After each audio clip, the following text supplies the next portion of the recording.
Hello everyone, कैसे आप सब। आप सबका अपने चैनल में स्वागत है। आज मैं आपको एक कहानी सुनाने जा रहा हूँ जिसका टाइटल है आलसी ब्राह्मण। तो कहानी शुरू करते हैं।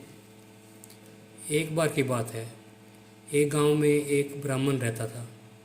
वह सुबह उठता, नहाता, पूजा करता, खाना खाता और फिर से सो जाता। उसके पास किसी भी चीज़ की कमी नहीं थी।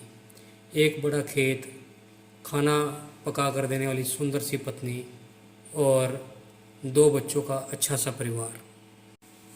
सब कुछ होने के बाद भी ब्राह्मण के घरवाले एक बात से बहुत परेशान थे। वो बात यह थी कि ब्राह्मण बहुत आलसी था। वो कोई भी काम खुद नहीं करता और दिन भर सोता रहता था। एक दिन बच्चों का शोर सुनकर ब्राह्मण जाग गया और उसने देखा कि उसके दरवाजे पर एक साधु महाराज आए हैं। ब्राह्मण और उसकी पत्नी ने साधु महाराज का स्वागत किया और उन्हें भोजन कराया।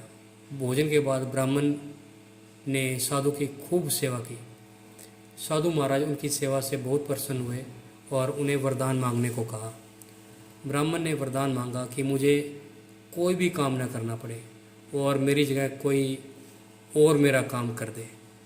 तब साधु उसे वरदान में एक जिन देते हैं और साथ में यह भी कहते हैं कि जिन को हमेशा व्यस्त रखना, अगर उसे काम नहीं दिया तो वो तुम्हें खा जाएगा। वरदान पाकर ब्राह्मण मन ही मन बहुत खुश हुआ और साधु को आदर के साथ विदा किया। साधु के जाते ही वहाँ पर एक जिन प्रकट हुआ।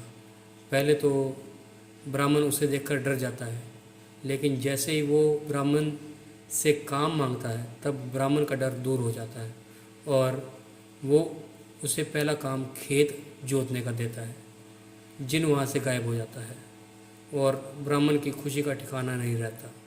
कुछ ही देर में जिन फिर से वापस आ जाता है और बोलता है कि खेत जोत दिया, दूसरा काम दीजिए। ब्राह्मण सोचता है कि इतना बड़ा खेत इसने इतनी जल्दी कैसे जोत दिया।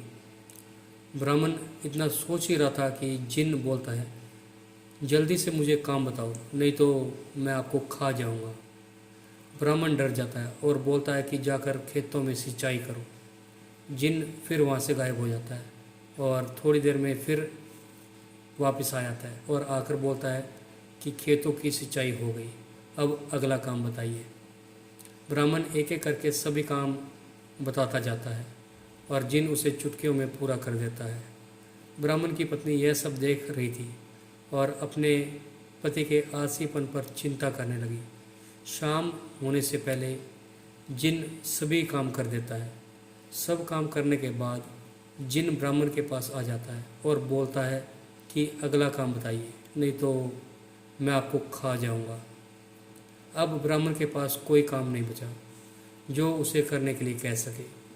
उसे चिंता होने लगी और वह बहुत डर जाता है। जब ब्राह्मण की पत्नी अपने पति को डरा हुआ देखती है तो अपने पति को इस संकट से निकालने के बारे में सोचने लगती है।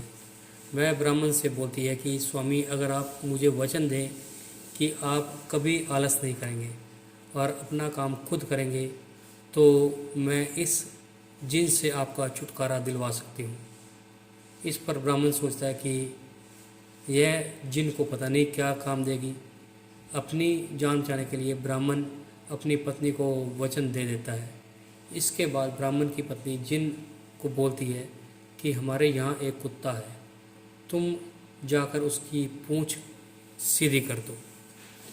तो आपने भी एक कहावत अक्सर सुनी होगी कि कुत्ते की पूँछ हमेशा टेढ़ी की टेढ़ी रहती है।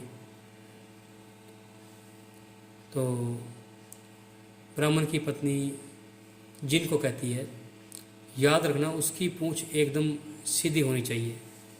जिन बोलता है कि मैं ये काम अभी कर देता हूँ। यह बोलकर वह वहाँ से चला जाता है। लाख कोशिश करने के बाद भी कुत्ते की पूँछ सीधी नहीं कर पाता और जिन हार मान लेता है। हार कर जिन ब्राह्मण के यहाँ से चला जाता है। उस दिन के बाद ब्राह्मण अपने आलस को छोड़कर सभी काम खुद करने लगता है और उसका परिवार खुशी खुशी रहने लगता है। इस कहानी से हमें ये शिक्षा मिलती है कि कि हमें आलस नहीं करना चाहिए। आलस करने से हम मुसीबत में फंस सकते हैं, इसलिए हमें आलस छोड़कर अपना काम खुद ही करना चाहिए। तो आपको ये कहानी कैसी लगी? अगर पसंद आई है तो वीडियो को लाइक कीजिए, शेयर कीजिए और चैनल को सब्सक्राइब कीजिए। बेल वाला बटन ज़रूर दबा दें ताकि हम ऐसी कोई और कहानी डालें तो उसकी नोटिफिकेशन आपको मिल जाए। Thank you.